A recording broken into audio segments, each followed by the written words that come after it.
Hello, everybody out there, and this is the Horror Snobcast. Welcome to the inaugural episode here with the Horror Snobs. I am Sam. I am Sean. And I'm Spencer. And to start off, we're going to kind of do a double whammy here. We're going to talk about the Blair Witch Project and Blair Witch, the recent sequel, which is kind of a direct sequel. Reboot. Sequel reboot. Oh, requel, as they call it. Yes. Nowhere. Yes, it is a requel to the Blair Witch Project. Now, there was a sequel to it, Book of Shadows. We're not going to talk about that now. We might talk about that later, don't worry. But we're just going to talk about these two movies. For all of you out there, I'm sure you've probably heard or seen about these movies. You've seen these movies if you're listening to this. Otherwise, you're an idiot. Wouldn't you agree? You're living under a rock, and how did you find this? Exactly. If you found this living under a walk? If you found this living under a rock or a walk, congratulations. So Blair Witch, the basic story, both of them is just... Well, I mean, the first one, we have this group of three filmmakers, college filmmakers, go out into... I guess her and Josh are the filmmakers. Yes, Heather, Josh, and Mike are the three characters. Heather and Josh are like the filmmakers. Mike is the sound guy they bring with them. But they go out into the Burkittsville woods to investigate the Blair Witch, which is this legend out there. And, of course, they get lost, and shit happens. Should we put the plot of the second one with this right now, or should we want to talk about the first one first? I think we should get the plots of both of them out first. Okay, yeah. So that was the plot of that one. It came out in 1999. Again, it's supposed to take place in 1994. Yeah, like the footage was from 1994. The movie itself was released in 1999. We'll get more into that. The sequel, which came out this year, 2016, the footage from that was from 2014, but it's still long gap. It is about Heather's brother, her younger brother. Much younger. Oh yeah, brother. much younger. Because I mean, in the movie, he was like in his 20s, but he was supposed to be 4 when she disappeared. Yeah, but if going by the actual actress's age, she was 20 in 94. So her younger brother, who I'm gonna be honest, the characters in that one I kind of forget their names, so I'll have to look it up later. But her brother. Someone posted a video that he thinks is of Heather in the woods more recently. So he goes out with a group of his friends. One of the girls in that group is a filmmaker, so that's how they... She's doing a documentary about him and his sister. Yeah, doing a documentary about that. They go out into the woods, and of course, shit happens. Shit happens. The same shit happens to them. It's basically... The lesson we can take away from this is don't fuck around in the woods. Or just don't go in the woods. Don't go in the woods. Friend tells you to go into the woods and investigate an urban legend, just say no. Yeah, just don't do it. Don't do it. There's no reason to ever go in the woods. Leave them alone, people. That Just Say No campaign was wrong about drugs. Woods are much more dangerous. Yeah. And that's the science. Exactly. That is what we want to take away here. But okay, so let's get into talking about these movies. We just finished watching the Blair Witch Project again, just to get refreshened up on it. We saw Blair Witch a few days ago, so we also have that in our mind. So we did the reverse. Yeah, we did the reverse. We flipped it this time.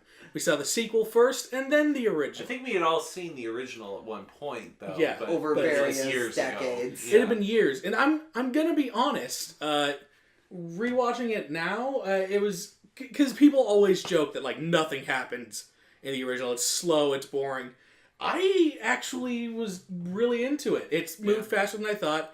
It slowed down a bit near the end, but a lot of stuff in the middle, like the beginning and the middle, was actually got me invested. Right. Yeah.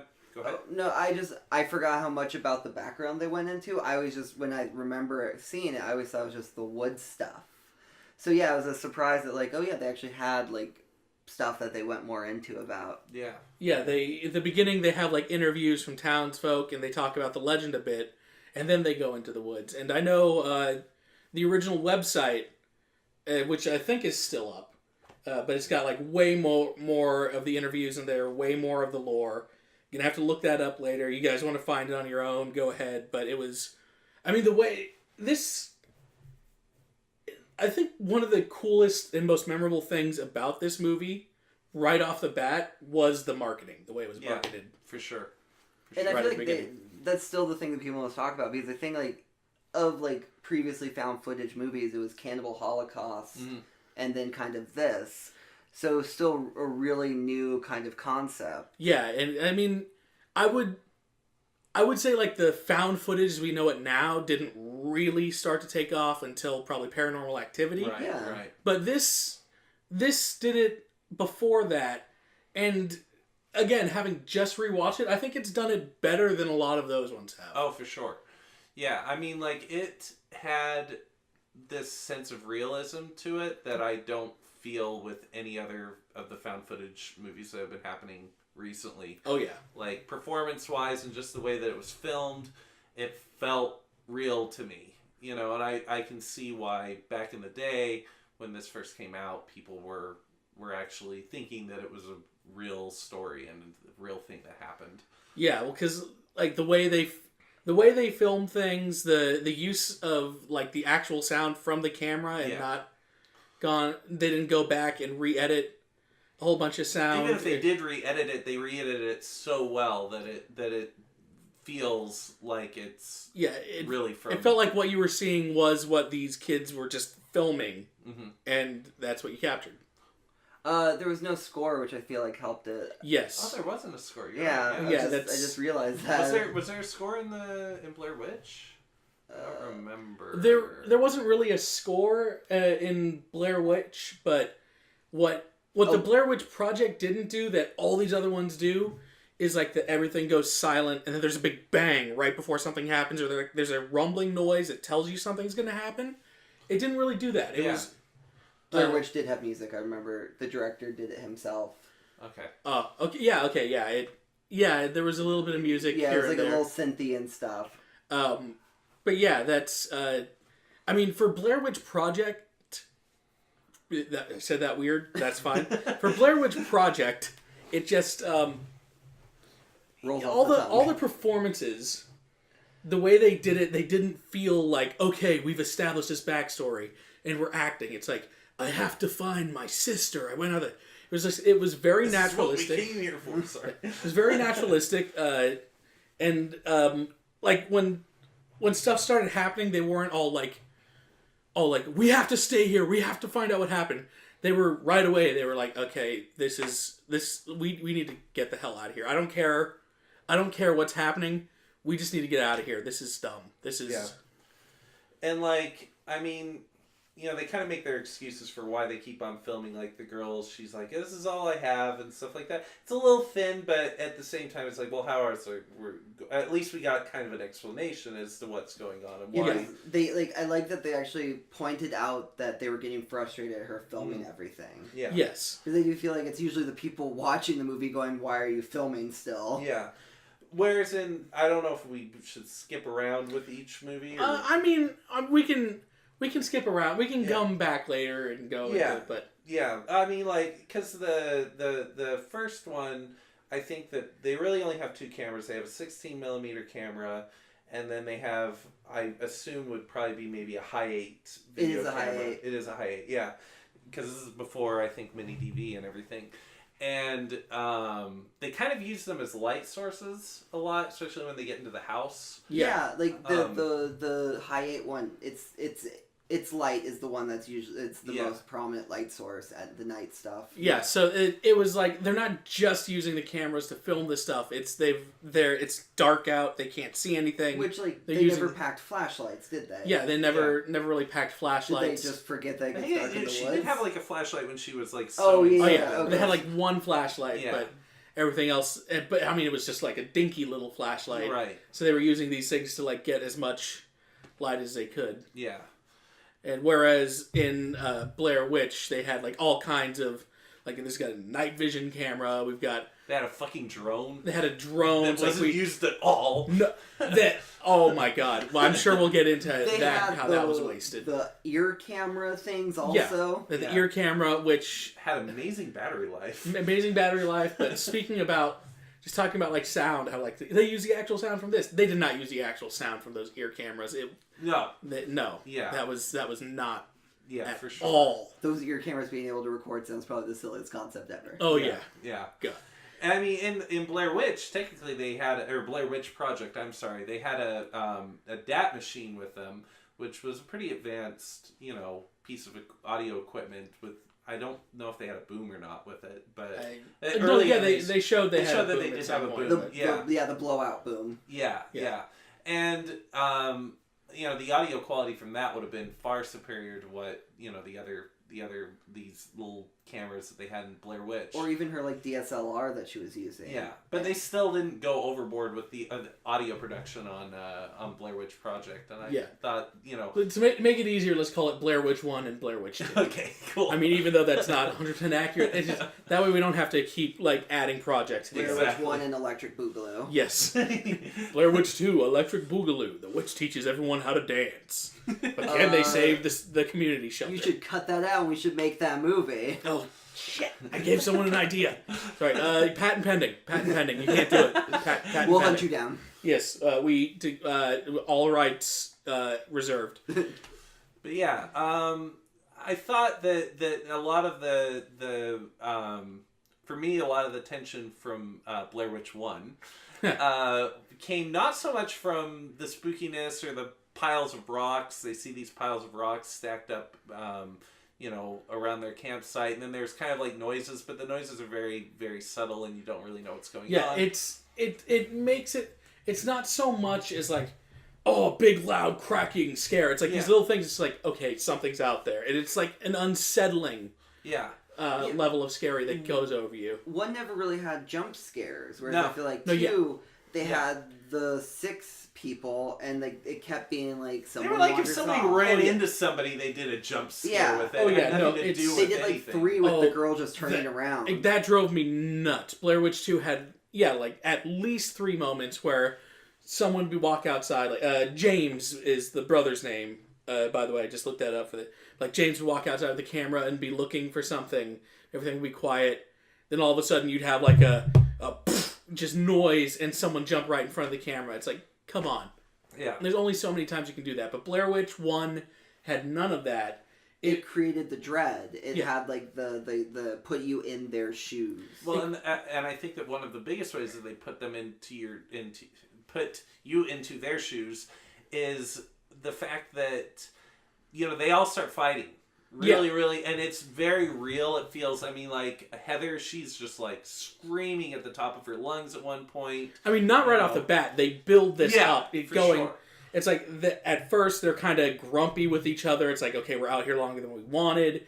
And then you have stuff starting to happen at night, and that's getting them paranoid, and they're getting angrier at each other. They're hungry, too. They're hungry, which... They're just, they're constantly with each other, so there's no, they can't have any distance and stuff. And which, during filming, I think you brought this up, to kind of add to that level of getting them, paranoid and fed up. The directors had them out filming the entire thing over the 8 days. Yeah, there was pretty much no breaking from their filming. And they got less and less food every day, so they were getting more just cranky and they were using. Yeah, and the actual actors were filming with the cameras as opposed to maybe, somebody else filming. No, and 2, I was reading that the director did have his own, he was holding one of the cameras and stuff. Okay, yeah. It felt like that at times that the director had to have been in there. I don't know, I guess my naivety of the day, but those earpiece cameras can't possibly exist in the real world. No, they were full.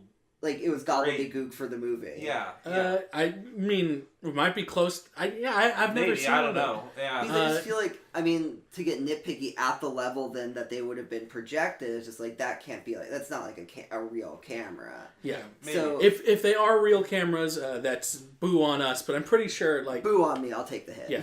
but even then, even if there was the actual earpiece cameras, you'd expect for when the girls, when they're wearing them, you'd expect to see a tuft of hair go by the camera every once in a while.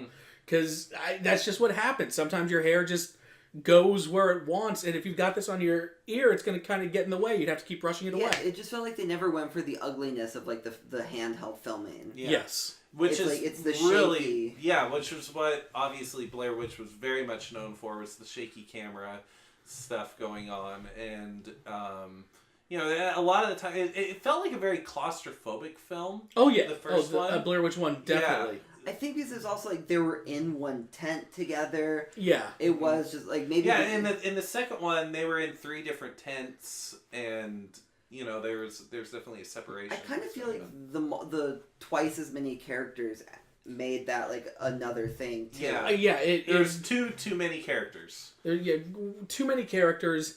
Blair Witch 2 didn't focus on the most interesting of characters, which we've... Confederates. Yeah, yes, the Confederates. The two... so the group is James, let me look up. James, Lisa, who's the filmmaker, James's best... They have an on and off, kind of like off on, like are they... Oh yeah, they keep playing up a will they, won't they relation, like romance between them in the movie, which was, again, unnecessary for this. You didn't need it. Like, the Blair Witch one had none of that. Yeah, I didn't care if they were going to get together. I just wanted to see like how screwed they were going to be. But it was James, Lisa, James's best friend Peter, who the biggest connection they made because his character didn't add much to the movie. He was part of the search party looking for the sister way back when. Yeah, like when they were kids, he went out to try to look for Heather. He was with the family or whatever. Yeah, Peter's girlfriend Ashley, and then the 2 most interesting characters in it were Lane and Talia, who were like the people who found the footage out in the woods that made James go out there in the first place, and they were like the 2 townies, kind of very, very rednecks. They've got a Confederate flag in their house when they show up, and like they want to go with them to explore the woods because they've grown up with these legends. And they were the most interesting characters by far, and we get the least amount of time with them. I also, like, they were the most interesting, and so, like, the new one pretty much ran the same kind of beats as the original, except the new one, it gave you backstory on his sister instead of the Blair Witch. Yeah. Which the Confederates, Talia and Lane. We can just call them the Confederates if we want. At this point, it's just fun now. They did have a Confederate flag in their house. The one person whose name I do know is Valerie Curry, the actress who was on the Talia. Yeah, she played Talia. But yeah, the Confederates, like, they knew the history they actually had, so it's like... They knew the woods, too. The woods were fucking horrible, and don't go there. They grew up in the town, so like, I did wish we got more with them, and because, I don't know, I want more of the Blair Witch. Yeah. I want like a prequel bit or something. I want to know more about the history of. Yeah, and it's we'll probably get more into like the story of the second one since we're. But again, just to kind of sum up what we're talking about the first one, I'm sure we'll bounce back and forth, but just to kind of move on to some of the stuff from the second one. So the first one, they have the interviews, they go out, they get lost in the woods, they're getting grumpy at each other, creepy stuff is happening, and I genuinely felt the creepy stuff in this one was better because it was more subtle. I mean, even like the little cracks in the woods at first, it's just kind of getting under your skin, but the stuff they did when they're in the tent and like you hear something right outside the tent and then like it starts pushing in on the tent, to me that's creepier than like hearing some like dinosaur noise scream outside and a loud bang. And then the tents go flying up in the air and all this other like crap that's going on. Yeah, because it's like it's flying up there. It's like it threw them. But to me, it's creepier. It's like it's right outside. It's gonna rip through that thing and grab you. Yeah, and it's like the creepiness of when they came back and like Josh's stuff's all thrown about, and it's like why just Josh? And then you had like the paranoia of like there was a real also interesting of like them not then trusting each other. Yeah, yeah. There was a map and one of Mike took the map and threw it away because he thought that it was useless. I kind of felt like that wasn't fully necessary, that we could have just been like, oh, well, maybe all this other stuff is happening. Why couldn't the Blair Witch have just taken the map? You know? Yeah. And that felt like it, like having Mike be the one get rid of the map did feel like it was kind of thrown in there just to put more tension between them. Right. But that wasn't needed because like at that point, like Heather had the map the whole time. She was saying it was gone. And neither of the other ones believed her, which didn't make sense in the end. If Mike had kicked the map away, it's like he would have known she didn't have the map. But like they didn't need to manufacture that tension. But you know that's a more minor thing. Yeah, it's not a deal breaker or anything like that. And I think that it did add to the tension between the characters. And they kind of had another little blow up moment when he reveals that he got rid of the map and Heather is just screaming in this really shrill scream, and that freaked me out. Just her screaming like that? Her scream, man. That actress was very, very, like, wow. You know? But they were all very convincing in their roles at that point. And like when Josh, after they had been scared away, and Josh's stuff was the only stuff thrown around, it had like weird blue goo or... Yeah, he was saying there's blue goo all over his stuff. But like his reaction to that afterwards, just being very, like, not wanting to talk to anyone and being just like ready to explode. Mm-hmm. And then Heather keeps on filming everything, and that becomes a point of tension between them because they're like, "Why are you still making this movie?" Like, and I think that she wanted to go and talk to him, and he's just like, "Don't talk to him. Leave him alone." Yeah. Mike was right. Yeah. Like. It was. They were starting to kind of like distrust Josh. Yeah. Because that was also during when Josh was doing like the kind of like weird like asking for the cigarettes and stuff. Mm-hmm.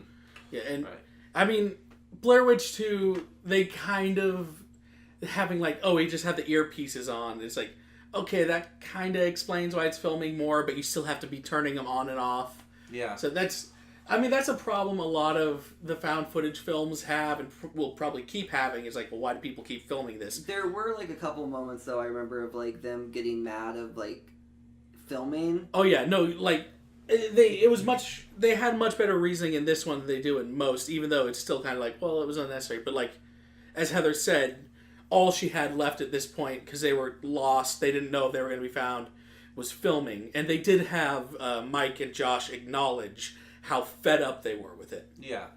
And I think there was one scene where was it Mike behind the camera where he's looking, or was it Josh, where he's looking through the camera and he's saying, Josh. Yeah, and he's saying, like, I can see why you like this because it kind of distorts reality, which really put me kind of in their shoes because I was thinking, yeah, like, we're looking at this footage in this very grainy, crummy video like world, and the trees aren't very defined and everything. I'm like, yeah, if I was really out there, it would be the world. Yeah, it's a sense of escape. Yeah, and so I was like, okay, I can get behind that.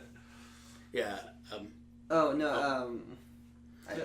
So, but I mean, just to kind of continue to get through the story, like the night after all that stuff happens, they wake up. Josh is missing, and they hear him screaming in the woods. I did feel after Josh went missing, they dragged it on an extra night that they didn't necessarily need to. He went missing, and then the whole day he was kind of missing, and then I think at night they started to hear the screaming. And then they had an extra day after that, and I felt like they could have just had him screaming, and the next day it's like they find the bundle of sticks with like what looks like bloody teeth that had been pulled out of him, I guess. But I don't think Heather ever really tells. Yeah, Heather never tells Mike about it. Yeah, she never does. She just kind of looks at it. She's like hyperventilating, and it's like, no, it's cool, But I feel like you could have cut that day out and just kind of like had them trying to find him in the night with that, and she finds that and doesn't tell him, and then they stumble across a house on the same night. Yeah. So the thing, like, what a little prankster that Blair Witch is. And she's like tying up the little like teeth and then like making a nice little present. It's not just like here's some teeth. It's like no, they're all wrapped up in a torn piece of shirt, and that's put in a bundle of sticks which are tied together. It's like it's all about the presentation, guys. Yeah. It's all about. She is a bit of like a little bit of a prankster though, because she does like the rocks and like the stick figures and stuff. Yeah, it's very. She's a sneaky witch. She's very elaborate.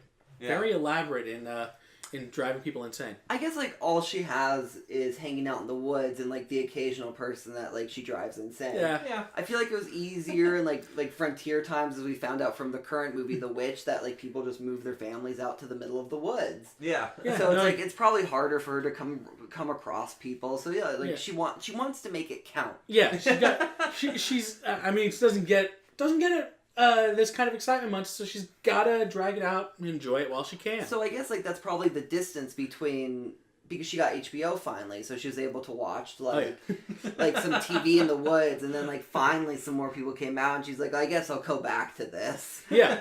So, Game of Thrones is like losing my interest.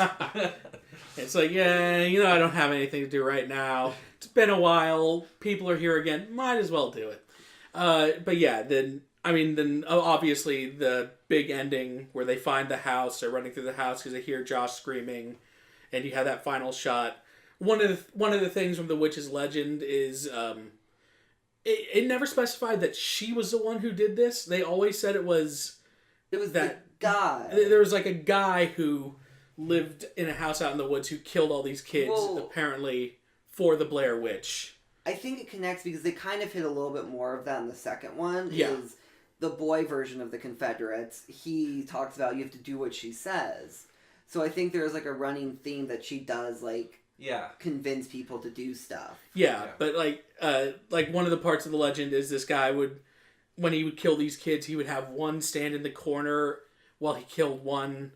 And so like the last shot is Mike standing in the corner as Heather runs in the room, the camera falling. Yeah. And that's the first movie. Yeah. That's again, I know a lot of people say it's like, oh, it's boring. And like when I was younger, I kind of thought it was boring too. But rewatching it now, I there are parts that could be cut, even though it's only like it's an hour 22, I think. An hour 22 minutes. You could probably cut a little bit out of it. And I know saying that's weird is like making the movie shorter, but I still enjoyed it. I liked it a lot. Well, Sean had kind of a good observation that maybe to break up some of the monotony of when they're out in the woods, instead of having all the interviews and everything at the very beginning, maybe intercut that, that might have fixed some of those issues. So within the context of the movie, is the story that someone did find this footage and then put it together? I assume. Yeah, I guess. I mean, when I first saw it, I saw it as a teenager back when it first came out. And, I saw it, I think, like the second or third day it was in a wide release. And everybody was still kind of on the we don't know if it was real or not type thing. I mean, something would never happen with a found footage film today. Everybody knows that, that's not real. You do like a quick Google search and you can find the production history. Yeah. Although, I mean, like at the end of this, there was an obvious, there's credits that have written and directed by and all that other stuff. Well, and they have the disclaimer at the end that everything is a work of fiction and no characters are based on real people. Sit through the credits, people. That's all you gotta do. And they even condensed a bunch of it, so it wasn't the longest credits. Yeah. It's not like Iron Man 3 where you have But it straight up says people. written and directed by. That's the first credits. So, yeah. I don't know if people are not paying attention or something. I guess I wasn't paying attention back then. Maybe people just were he's in the corner, we must find him. Yeah. Well, I mean, obviously, they couldn't do that a second time for Blair Witch 2. And the way they marketed that was they originally released a trailer for it as a movie just called The Woods. And they got people all kind of like, what is this movie? The Woods. What is this? And then, was it at Comic-Con? Yeah, it was Comic-Con. They were like, surprise, bitches. I bet you thought that you saw the last of Blair Witch. And that's how they revealed it was a sequel to Blair Witch, which is kind of the only way they could do it and make it kind of surprising. Although, I had heard somewhere that he had been working on a Blair Witch sequel. Well, and... No, I read the quick production history of it. In 2009, the original directors kind of wanted to get it kickstarted as not Kickstarter, but not using Kickstarter, but they wanted to get a sequel going. Crowdsourced. No, they just wanted to do it. They just wanted. Oh, they just wanted to get it going. I just used the phrasing, and I realized Kickstarter. It's not. They wanted to get it going, but then it ended up in development hell. And then I guess the director Adam Wingard, Wingardium Leviosa, he wanted to. That's a Harry Potter reference for all of you out there. Harry Potter. He wanted to, he, I guess, approached the directors as why hasn't there been a Blair Witch Project? And so then I guess that was 2011 maybe, so it has, there's been a bit of it working for a while. Okay. But yeah, but that's kind of how they released it, and then it got, I mean, I was going to see it regardless, so but I guess it got some hype up for it. More than they probably would have if they just said, hey, another Blair Witch. Right. But yeah, that leads us into the second one, which is, well, I mean, technically... Perfect segue. Perfect segue. Haha. But yeah, like we said, it's James, who's Heather's younger brother, out Who there. is not mentioned, by the way, in the first movie. No, she actually has a moment where the famous tent scene Yeah, where she's the infamous apologizing. like shot up of her where she's got the thing dripping from her nose. The parody heard around the world. Yes, and she's saying, "I'm sorry to my mom and my dad," and we're all like, brother? Doesn't say anything about a brother. Even earlier in the first movie, like, Josh goes on that his girlfriend's gonna miss him, the people at work, Mike's parents are gonna miss him. They all go on about people who are gonna miss him. Yeah. Never mentions that brother once. Or my theory that because he's so young, he wasn't her actual brother, but her kid that she had, and didn't want to tell people was like it's her brother. Maybe that makes more sense. I'm trying to find my mom. The kid she never wanted. Yeah. That's very dark, but it makes sense. Yeah. But yeah, number two, yeah. Number two. So James, the brother's son, is out looking for his sister mama, and we've got Confederates and sister mamas. It's the Blair Witch lore is much deeper than people think. Confederates, sister mamas, hairy witches, which I definitely want to mention that. We'll get to it. It'll make sense later.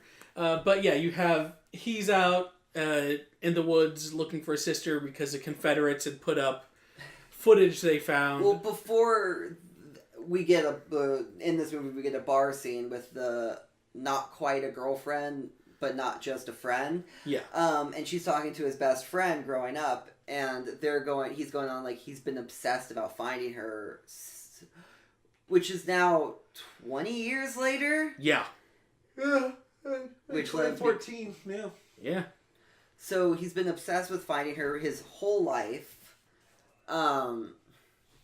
Yeah, so like when the Confederates put out this footage, which you see at the very beginning of the movie, which is just a camera of someone running through an old rundown house that looks like it could be the Blair Witch house, and there's a quick flash by a mirror of it looks like a woman covered in dirt. You can't really make out any features of her, and he's convinced that that's Heather.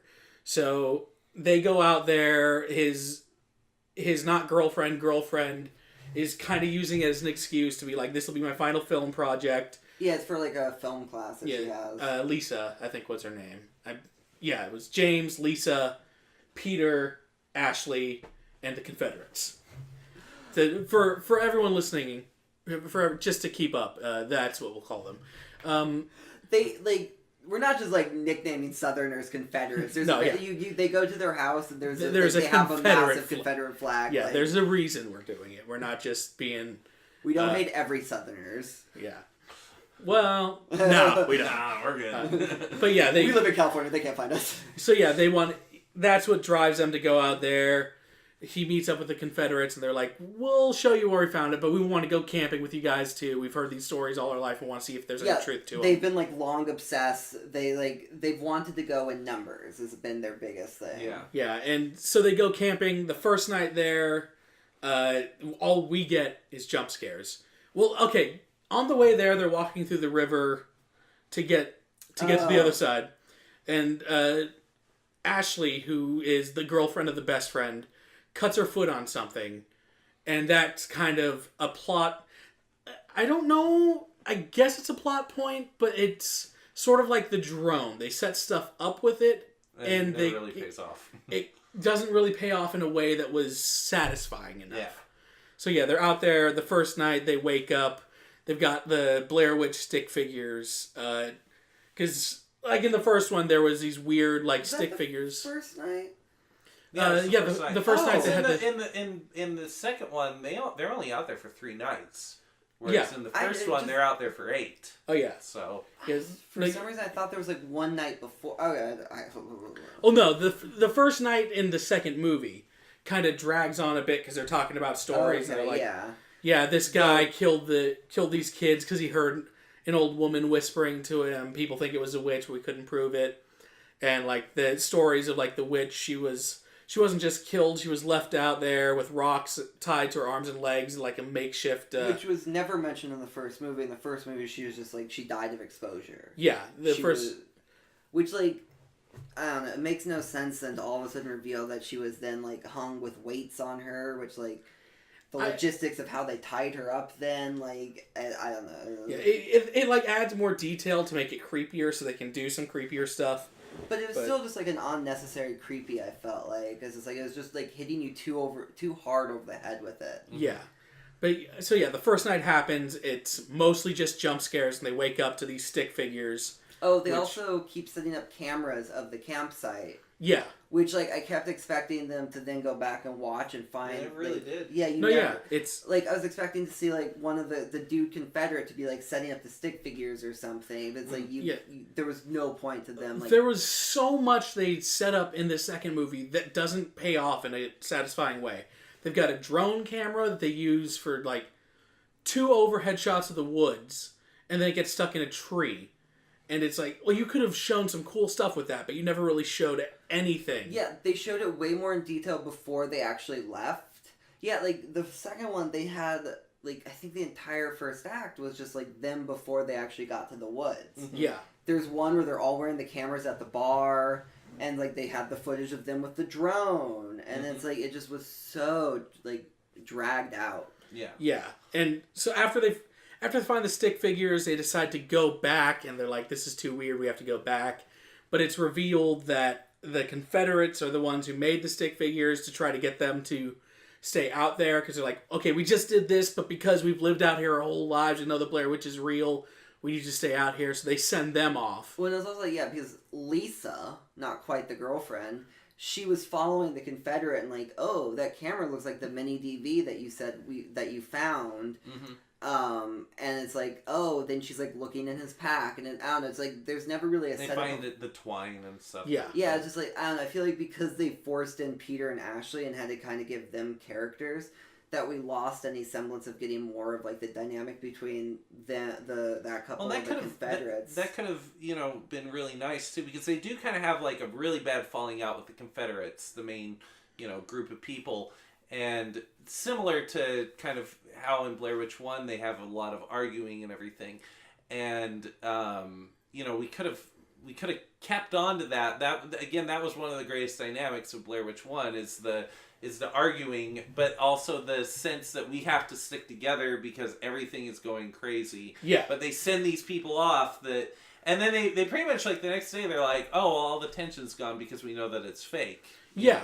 And Yeah, because, I don't know, it's like they sped through so much of Blair Witch 2, and it's like we just needed more time with these people. Mm-hmm. We never got, like, a true sense of any of these people, except for Dopey James, obsessed with his much, much older sister mom.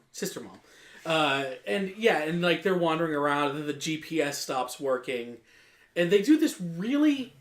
It just felt weird. Like, they start messing with time in Blair Witch 2.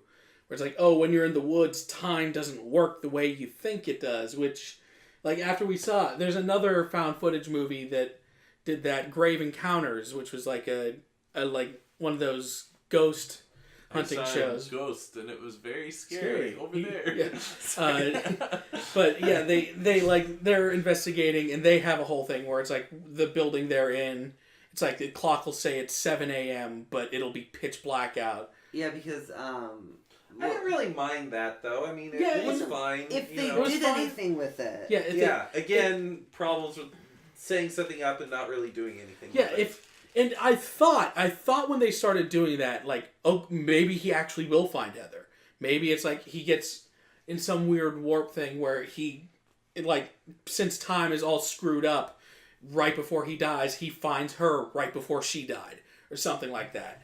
That never happens. Yeah, like, because then they run into the Confederates again, and they're like, oh, like, the Confederates look, like, grunged up. They're covered in mud. They're just, like, dirty, and it's like... And they're starving. And they were like, when did we last see you? And they're like, oh, just earlier today. And the Confederates are like, no, it was 5 days ago.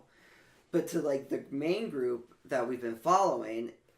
Oh, which, like, the Confederates were still filming, weren't they? So there should have been footage of them. Yeah. Which I would have loved. That would have been great. I thought it would have been... I'd love if there's, like, an extra feature when it comes out eventually. It's like they actually film some stuff with them, like weird stuff happening to them over 5 days. I am hoping for a director's cut, just like an extra hour of just like all the Confederate stuff. They like, really just, were like, the most interspersed interesting in. characters. Yeah. Because like they had it was just like the most interesting stuff was happening to them, and then it's like we kept following Doper and his not girlfriend. Yeah.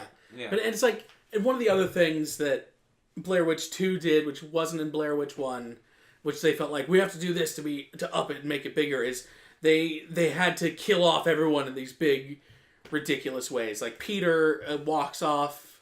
A tree falls on him. Yeah, because he's.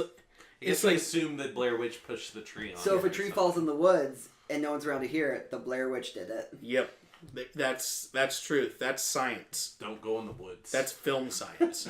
But yeah, he's because like whatever Ashley, Peter's girlfriend, stepped on, it's like her foot's getting all infected, and there's like something moving in it. Oh yeah, like that was it's like it's a whole other different movie. I feel like at this point. Which again, like that's like, oh, we're gonna see something really cool with this, and they're setting that up, and so he's like, you guys take care of her. I'm gonna get some firewood.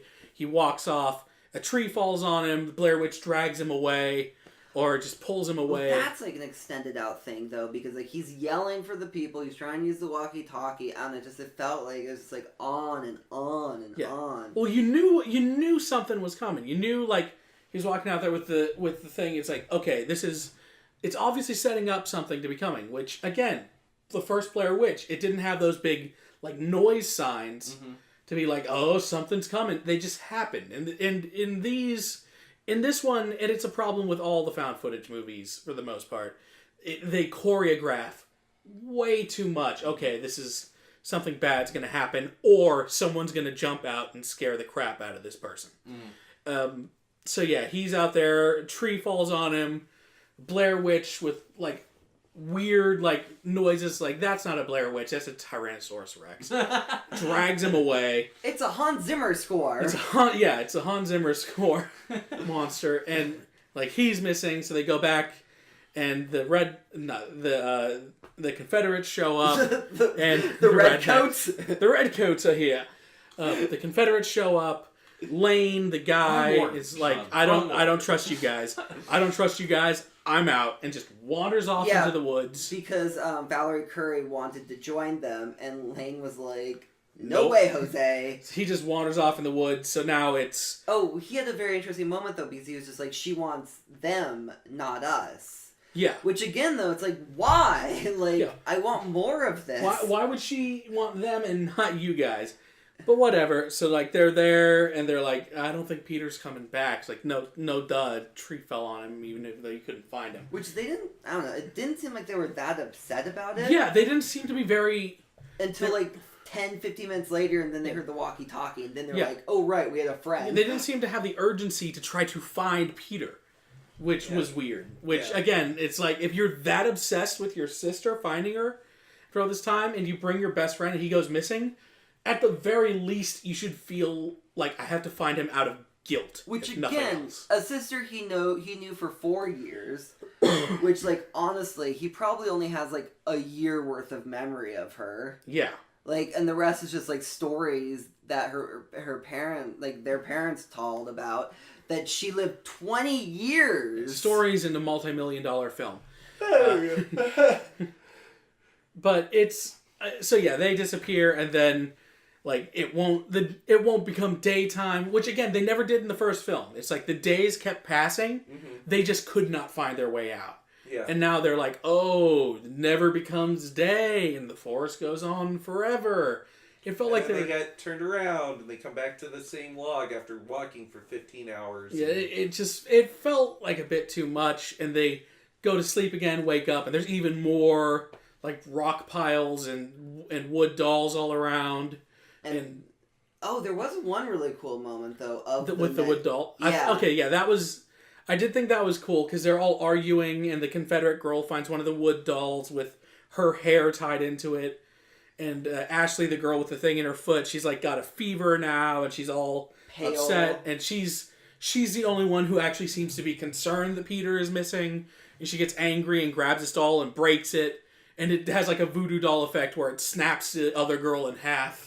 Yeah, like Valerie Curry just get like I mean, I wish they showed like more of it, but they like turned back and she just snapped in half. Yeah. Which then like still brings up the like, oh, the Blair Witch then never had an issue with her, I guess, until she joined up this group. Yeah, it's like and then like everything just kind of rushes into the final act from there. Yeah, like, they somehow get separated, and then, something grabs a tent, throws it into the air. They get again, comparing 1 and 2, you know, in the first one, there's just kind of rattling in the tent. It's probably just some person going da-da-da-da-da with the tent. But in this one, they're like, we gotta make the tent go up in the air! And fucking throw it! Yeah, it's gotta be bigger and crazier and louder! It doesn't come down for a while, and then they see it, like, smashed a distance. But yeah, it's like thrown into the air, and then like 10 minutes later in a different area, they're like, is everything okay? And then like when they finally show, like they have Ashley she's lost, and they go back to like, her leg's all screwed up. Yeah. Like she shouldn't have been running around in the first place, but like she like looks, and the infection's gone from like her foot all the way up her leg, and she pulls something out of her leg, which looked like a centipede. It looked like some kind of centipede, maybe. Who knows? But they like have that. It's like, oh, that's gross. But then she just kind of puts her pant leg down, and she's fine. She can walk again. She can climb a tree because she climbs a tree. She finds the drone, so she wants to climb the tree to get it to try to find a way out. And guess what happens? She falls out of the tree. Wow, never saw that coming. And that took forever, though. Like, yeah, her like she's not putting shoes on, so it's not like she's climbing and like she's sustaining the pain. She's climbing a tree with like a cut open leg. An injury on the bottom of her foot, the side of her leg. She just pulled something out. She looked like she was having trouble walking. Why is she trying to get the drone in the first place? I guess to see if she can see something. I guess that makes sense. Maybe the drone has night vision, though. Yeah, maybe. But yeah, it just leaves her falling out of the tree. So it's just James and Lisa. James and Lisa left, and then they stumble upon the house from the first one, which looks totally different from the house. Yeah. Like comparing them, the interior, it's like they made it completely different. Although maybe it isn't the house from the first one. Maybe. Could it just be the thing that like in these woods, because the woods are supposed to be like, it's supposed to be pretty big, I assume. That's why like they couldn't obviously find them. So it's like maybe it is just another house. Like there are like just multiple houses that she's driven people insane in. That's possible. That's possible. I mean, yeah, it would need more explanation, but I mean, again, that's not the point. They find the house. James is like, my sister's in there, and he runs in. Oh, the greatest, my favorite line that I did laugh out loud with is like, you know, everybody's dying around them, and they're like, let's not go in that house. I think Lisa's saying, let's not go in that house. He's like, that can't be your sister. I know you want it to be, but that can't be your sister. And he sees something pass by a window. He goes, this is what we came here for. This is what I came here for. And it's just like, don't go in the house! Yeah, so at this point, it's like, dude, don't trust it. So he goes in the house, and he's like running all over the house. There's some kind of figure leading him around. There's like flashes of... At first, I thought it was going to be the Blair Witch. It's like this creepy, hunched over woman in these dirty clothes.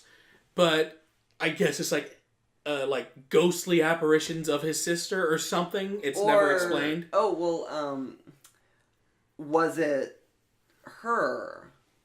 Could he have just been following her in like a separate, like a different time thing? Is like maybe they did play with time? I mean, maybe, but they have like he does those things where he turns around and then like she's standing in the corner all creepy and like, this is just... It might have been that, but it was just done very oddly. And so then Lisa follows him in eventually, but not after seeing the Blair Witch, which this was one of my biggest problems. Is they've like these monsters when you get quick glimpses of them ever since the earliest one I can think of that they started doing it since was Record, REC, the Spanish one with the monster in the attic, which I thought worked that. It's this like really tall, gangly creature, but since then they've just been making... Slender Man thing. Yeah, Slender Man thing. All these creatures gangly. It was like, the Blair Witch seems to be like this big, like long-limbed, naked, but like pure like pale demon skin monster. And she didn't have the long mouth though. That's so popular. Yes, okay. She didn't have like the long gaping mouth, but we didn't see her... That's true. Too close, but No, I was just thinking, like, wasn't the long gaping mouth was in that Paul Bettany Legion movie? Mm-hmm. I remembered that, just like there was that tall gangly like ice cream man or something. Yeah, it's something like that where it's like called, Not but a movie that anyone should remember.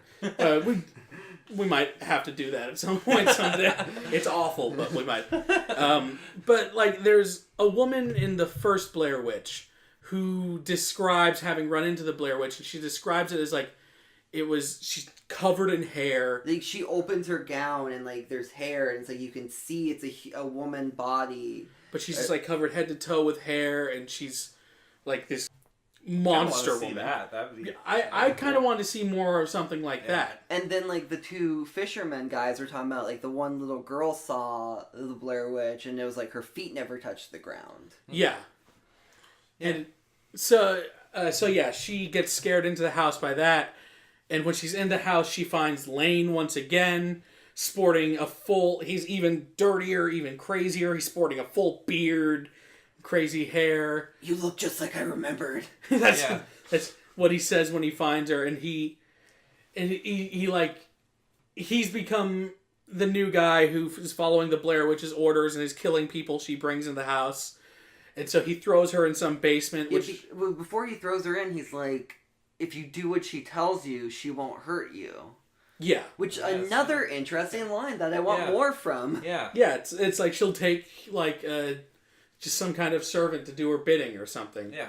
And so she gets thrown into a little, like, hole in the ground, which leads to that sewer scene. Pipe or something. Oh, they mentioned again the dude in the basement who kills the kids. His house had like tunnels that led everywhere or somewhere, like underground tunnel. I did kind of like the tunnels, though. I mean, like it was very claustrophobic. It was very claustrophobic. Yeah, it just like I felt like it didn't add anything. No, and she heard a sound. She finally like tried to she kept crawling through. And she like crawls through and gets out fine, and she has to throw her camera at one point. So they can get that boob shot of her like walking or climbing through. Yeah. So it's not just like her point of view, you know, and it's kind of obvious. Or like she turns the camera around and uses it as a light. Yeah. Yeah, and it's that was one thing that I didn't like, mainly because the trailer gave it away for me. Yeah. They had that shot of her crawling through the tight space. Like, okay. I just don't remember the trailer at all. That's fair. But like, she's crawling through that. She gets out. She kills Lane. She runs upstairs, and her and James are up in the attic together, and they're standing in a corner because the Blair Witch is now... Well, they get chased in the attic, and then there's like all kinds of blinding lights shining in from outside. Yeah, and it was like moving. Close Encounters of the Third Kind. Yeah, it felt very alien, and it was weird. That was like, another unexplained thing that didn't make any sense. Oh, maybe she's an alien invasion. It's a sci-fi movie, guys. It's the true Alien prequel. The Blair Witch from another planet.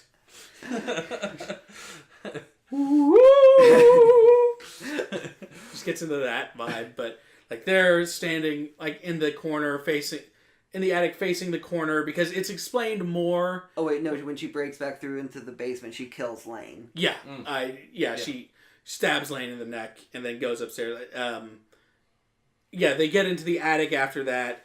There's weird lights. They're standing in the corner because it's explained in the first movie. It was explained as he would have the kids stand in the corner while he killed another one and then killed them. He could feel their eyes on him. Yeah, he didn't want their eyes on him. But then in this movie, it changes that explanation. It's like, no, if you stand in the corner and you don't look at her, she can't take you.